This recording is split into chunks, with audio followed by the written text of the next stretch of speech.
Nagbabalik ang PTV Balita ngayon. Pinasabina ng House Infra Committee ang 5 contractor na hindi dumalo sa investigasyon ng maanumalyang flood control projects.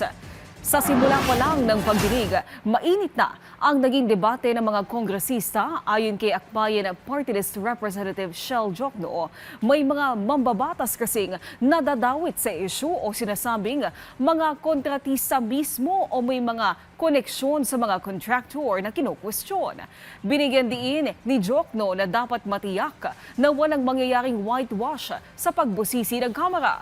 Samantala, nagkasundo ang joint panel na magsumite ang lahat ng miyembro ng written disclosure sa loob ng 5 araw kung mayroon nga ba sila ang conflict of interest ukol sa issue. Patuloy na tinitiyak ni Pangulong Ferdinand R. Marcos Jr. na maayos na ipapatupad ang zero billing policy sa mga ospital. Ngayong araw, nag-inspeksyon ang Pangulo sa Bataan General Hospital and Medical Center.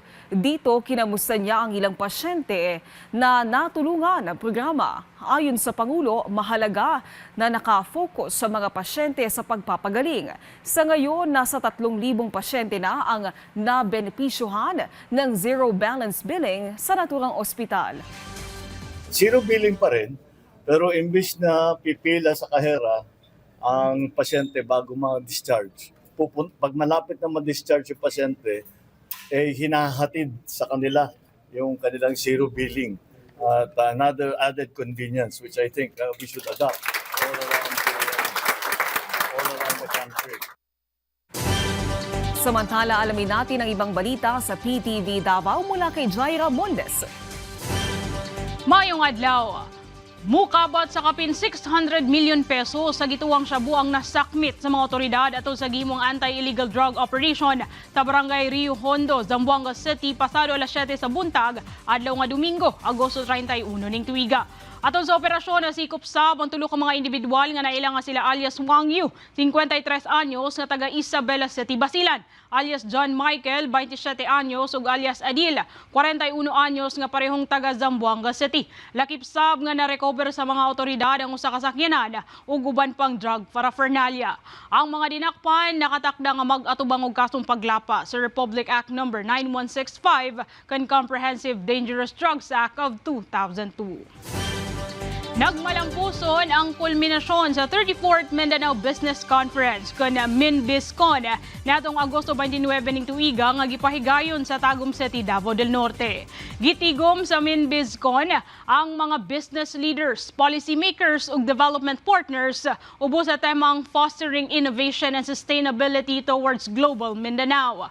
Gipasiugda sab sa conference ang nagkadako nga papel sa international nga kooperasyon. Plano karon sa first Congressional District nga iposisyon ang Davao del Norte isip growth hub sa agribusiness, logistics ug mga technology-driven nga mga industriya. Busa gikinahanglan ang pagpanday og balaod noon para mas makadani pa og daghang investors ang probinsya. Iduso sab ang pagmugna og mga economic zones ug incentives para sa mga investors aron masiguro ang ilahang mga suporta. Sentro ang Davao del Norte First District, most specifically ang Tagum. So it's a great logistics hub going to and from different provinces, Davao de Oro, Davao Oriental, Agusan, and also Bukidnon. So those are the things that definitely we will be supporting aside from legislation but also infrastructure. Og mao kato ang mga nagunang balita dinhi sa PTV Davao. Ako si Jaira Mondes, mayong adlaw. Daghang salamat, Jaira Mondes. At yan ang mga balita sa oras na ito. Para sa iba pang update, i-follow at i-like kami sa aming social media sites at PTVPH. Ako po si Naomi Tiburcio para sa Pambansang TV sa Bagong Pilipinas. Alam mo ba na pwede mo nang tuparin lahat ng travel goals mo sa iba't ibang bansa sa Southeast Asia nang walang visa? Tama! Dahil sa ASEAN Travel Freedom, visa-free na tayong mga Pilipino sa lahat ng ASEAN countries.